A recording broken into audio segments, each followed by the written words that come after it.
alcohol and data has been fueling innovation for centuries. And serendipitously, I ended up at the right time, in the right place, right? But innovation is a very bandied around word. People tag it to everything. And if I ask you to close your eyes and visualize innovation, more often than not, this is what you think about. That one shiny spark, eureka moment, when it happens and we solve world hunger. But actually, if you want to sort of zoom in, this is what innovation looks like. These are the millions and millions of data points that you have collected through your education, your experience, our genetic memory, our cultural memories, right? And then that one moment when we connect all the dots. Therefore, I keep saying, connecting the dots is an important skill, but a prerequisite is collecting the dots. And we are able to do it amazingly because the human brain is just an amazing machine learning instrument. And everything that we create in data and AI in AWS is to enable our organizations to think and behave like a human brain, right?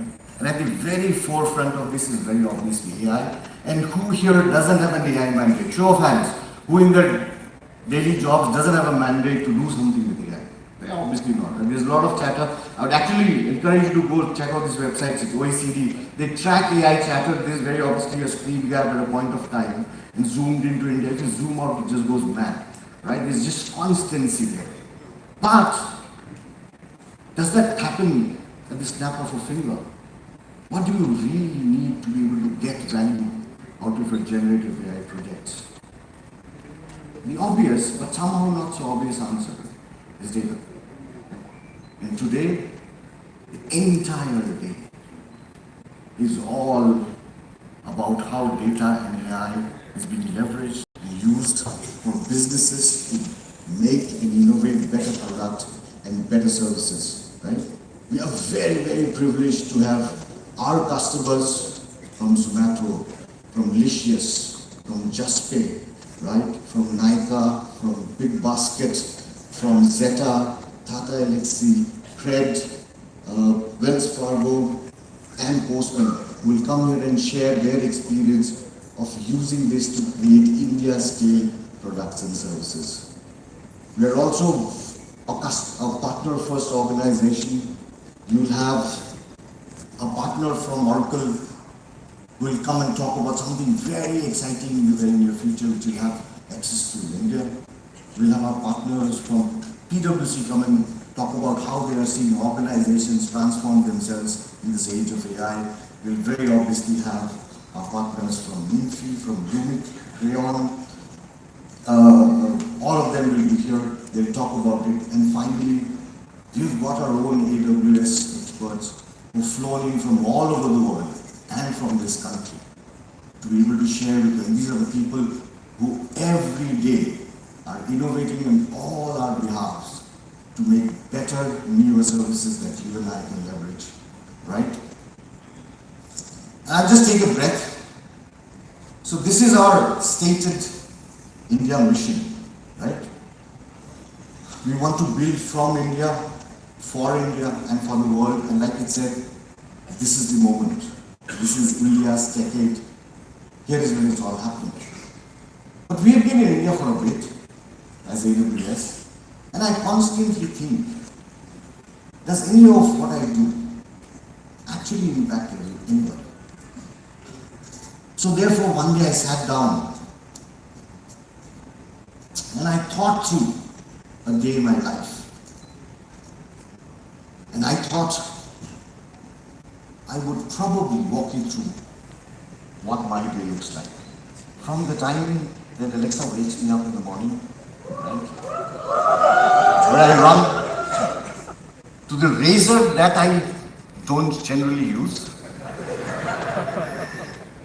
to my morning dose of energy, first thing in the morning, to where I get my news from, whether it's in English, whether it's in the vernacular, to the gym, which I should go to more often, or when I track my wellness.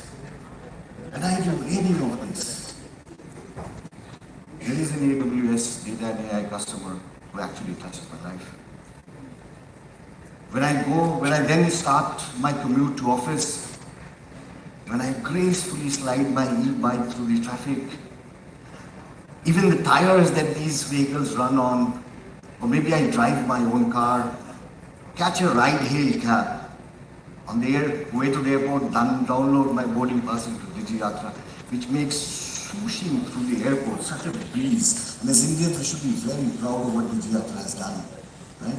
And even these beautiful new airports that we use, when I'm doing any of that, there is an AWS data AI customer who actually touches my life.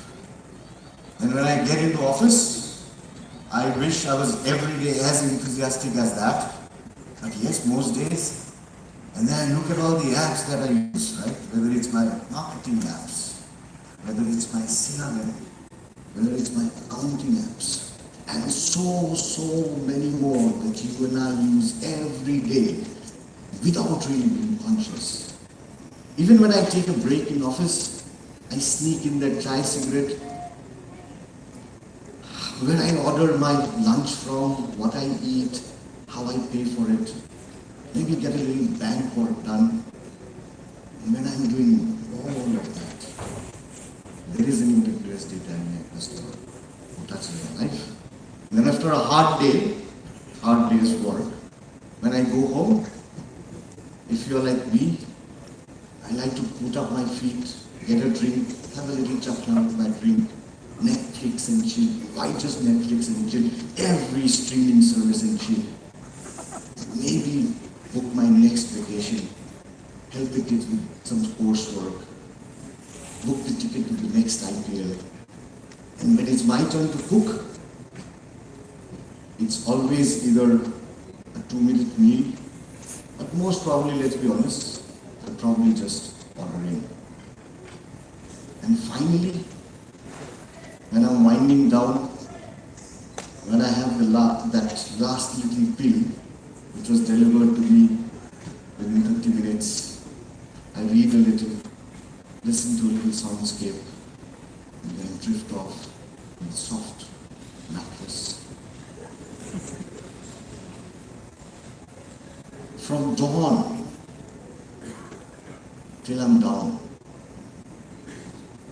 I realized every moment in my life is touched by an AWS data and AI customer.